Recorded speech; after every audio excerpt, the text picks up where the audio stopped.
ঋণৰ ক্ষেত্ৰত চৰকাৰে লোৱা সিদ্ধান্ত অৰ্থনৈতিক দৃষ্টিকোণৰ পৰা শুদ্ধ নহয়। বিনামূলীয়া আঁচনিৰ বাবে ৰাজহ ব্যয় অভূতপূৰ্বভাৱে বৃদ্ধি পাবলৈ লৈছে। উৎপাদনশীল ক্ষেত্ৰখনত ঋণৰ ধন ব্যৱহাৰ কৰি অসমক বচাওক। অসম চৰকাৰ ঋণৰ মায়াজালৰ পৰা মুক্ত হওক।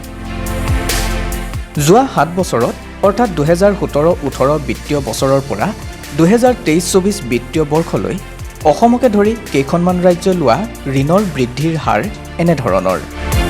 অন্ধ্ৰপ্ৰদেশে লৈছে 92.92%, গুজৰাটে লৈছে 57.94%, হাৰিয়ানাই লৈছে 71.74%, কৰ্ণাটকে লৈছে 117.58%, মহাৰাষ্ট্ৰই লৈছে 57.32%, পঞ্জাবে লৈছে 56.27%, ৰাজস্থানে লৈছে 90.96%, তামিলনাডুৱে লৈছে 130.74%, উত্তৰ প্ৰদেশে লৈছে 37.22%, পশ্চিমবংগই লৈছে 63.94% আৰু আমাৰ অসমে লৈছে 118.34%, যিটো আলোচ্য ৰাজ্যসমূহৰ ভিতৰত সৰ্বোচ্চ।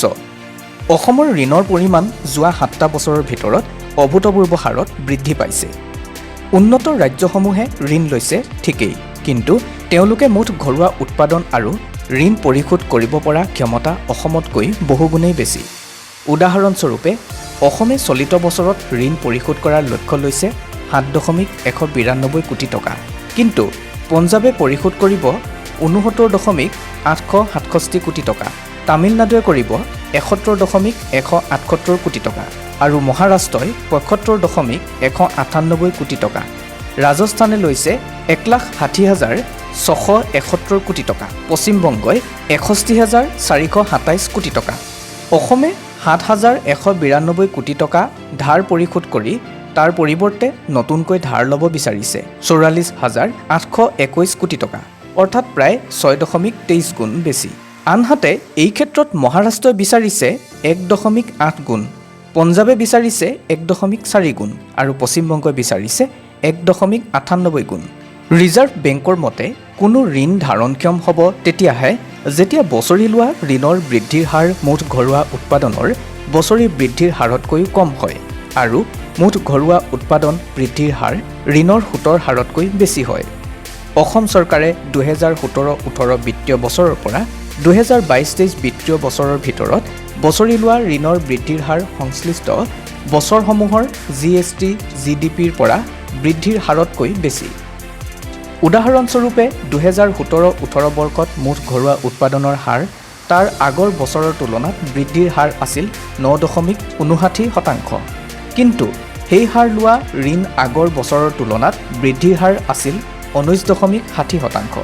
একেদৰে 2018-19 বৰ্ষত GST, GDPৰ বৃদ্ধিৰ হাৰ আছিল 10.99%, কিন্তু ঋণ বৃদ্ধিৰ হাৰ আছিল 19.94%।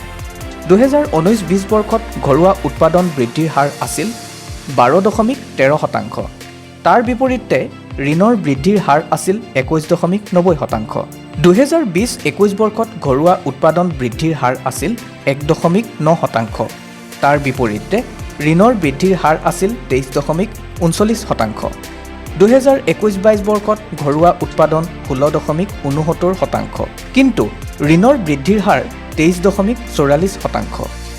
2022-23 বৰ্ষত উৎপাদন বৃদ্ধিৰ হাৰ আছিল 11% আৰু ঋণৰ বৃদ্ধিৰ হাৰ 18.68%।